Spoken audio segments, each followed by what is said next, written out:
It's National Embroidery Month, guys, and I just want to let you know that there's still time to get yourself a Gulush skein kit and a Gulush tool kit at DMC, and you can get 15% off when you use the promo code GULAXDMC at checkout. So make sure you head over there and get your supplies if you haven't already. You are also needing some instruction on how to prepare your piece to get stitchy for the month. There's a video on my grid that will help walk you through all the processes to set your fabric, talk through materials, and then put the pattern on your fabric. What we covered on our first stitchy day of the month: embroidery floss, how to pull it out of the skein. You do that by grabbing the end of the thread here and pulling from the bottom, and that way it'll prevent that from happening. Oh, magic. We also covered how long of a piece of thread you should use when you're embroidering. I like to do arm's length or smaller, so that way it doesn't knot up, doesn't get tangled on the screw.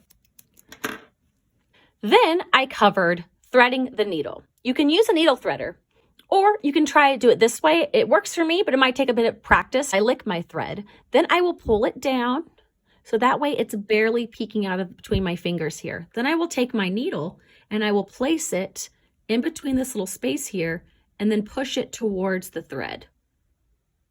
And what that will do is get that thread through there pretty easily. Now, in regards to knotting your thread, I don't necessarily like to knot my thread before I stitch. I like to wait until the end. And what I'll do is I'll show you guys how to do that once I'm done demonstrating the stitch for today. What we'll be using today is 6-strand embroidery floss.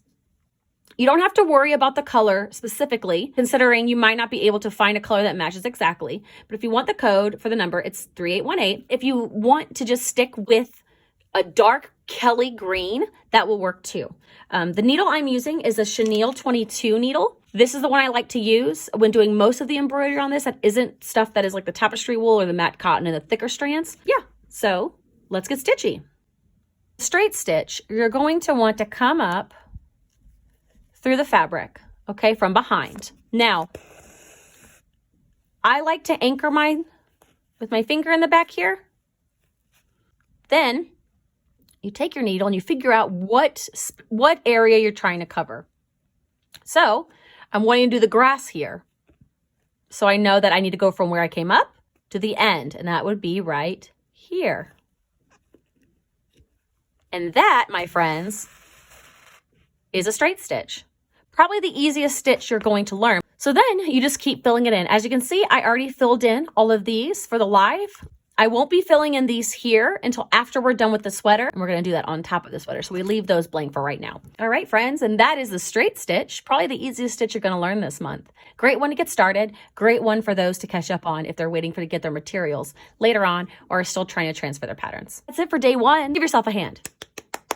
Pretty simple, pretty easy, great way to get started. Now, if you haven't gotten your tools, haven't gotten your skeins, haven't gotten your fabric, there's still time to grab it over on DMC's website. There is a Gulush toolkit, which comes with all the tools you need, like the fabric and the hoop and the scissors and the needles. There's also a skein kit that comes with all the thread. So that way, if you have the tools, just need the thread, you can buy them separately. But if you're needing everything, you can grab them together. Make sure, though, when you check out to use GulaXDMC to get 15% off of your purchase. Make sure whenever you are posting photos of your piece throughout the month, you use the hashtag StitchVenture. That way, you can be entered in for our final giveaway for a $100 gift card to DMC. Tune in tomorrow, 9 a.m. Central Time, for us to cover our next stitch, the stem stitch, on our flowers here at the bottom. See you guys then.